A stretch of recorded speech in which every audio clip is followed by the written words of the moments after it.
Simply put, you do not throw jump balls in Madden. If you know what you're doing, if you want to play and compete in Madden 18, 19, probably go back to 17, 16, you're not throwing a fade in the end zone because your receivers, they're not going after the football unless they are wide open. And that is a massive issue. Like most people in my league that I know of, you talk about wide receiver value when we talk about trades and stuff.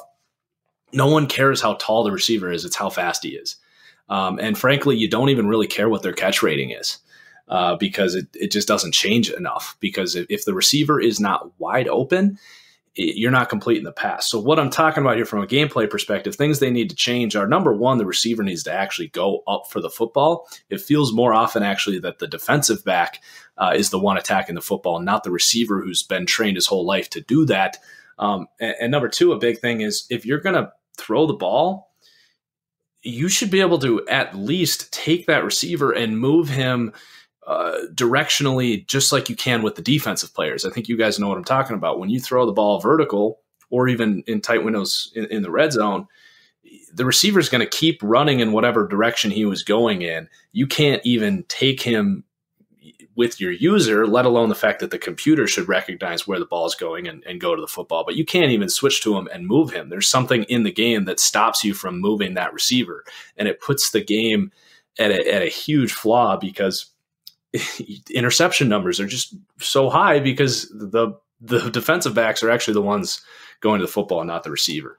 And just the animations that trigger in jump balls as well. When your receiver actually does go up for the football, like you don't even need a clip to show what I'm talking about here, where your receiver gets bumped in the butt and the ball goes flying straight up in the air. Like that could happen in real life, but the frequency at which those ridiculous animations happen, even with 6'5" receivers or tight ends, it's just awful, and it frankly makes the game unplayable at times.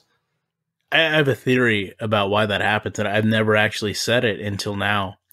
My theory with why that is so bad is because we all kind of have an understanding that Madden players interact with the ball when it comes into their zones, right? So like every player has a little field that the ball comes into and then the animation triggers. We're on the same page there, right? Yeah. So when you throw the ball, right, and it has to go over a defensive player, who do you think is going to interact with that ball first? Oh, yeah.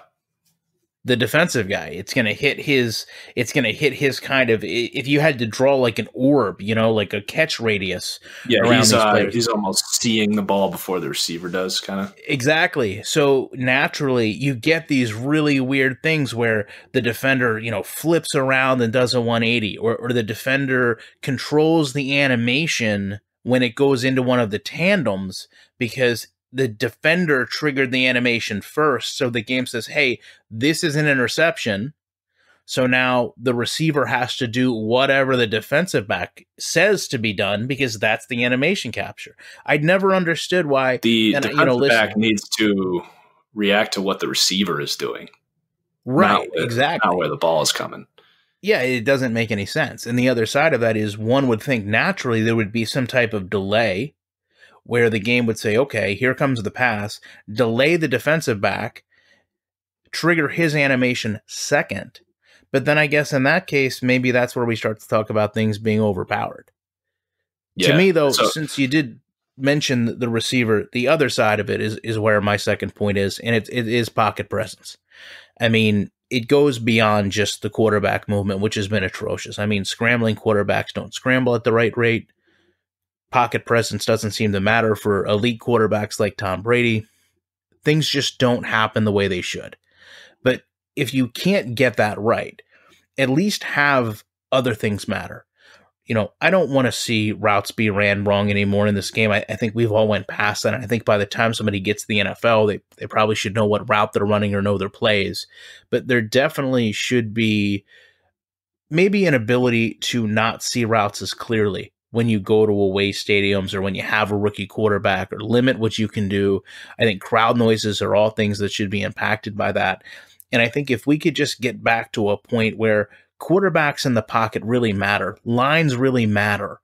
I think we'd be in a much better place in terms of these games feeling unique and individual. You can go watch 10 dropbacks of Tom Brady, Phillip Rivers, Cam Newton, and Pat Mahomes, and you may not see any deviation or difference in what they do or how they do it.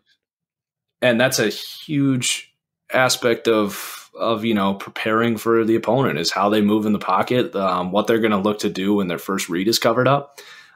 You've got players with mobility that don't look to run, like Marcus Mariota or Ryan Tannehill. You've got guys like Mitch Trubisky or maybe Lamar Jackson, who the second that first read's covered up, whoop, they're gone. They're taken off. Or obviously the elite guys that are going to have more of a balance, that know when to hang in the pocket, when the pass rush, if they can step up and avoid the rush, they'll do that. Or, some guys like Rodgers, Wentz, they'll run. And that it just doesn't feel like you're getting, I guess, the realism in terms of preparing for elite quarterbacks versus just, a fast guy. So, yeah, I totally agree with that.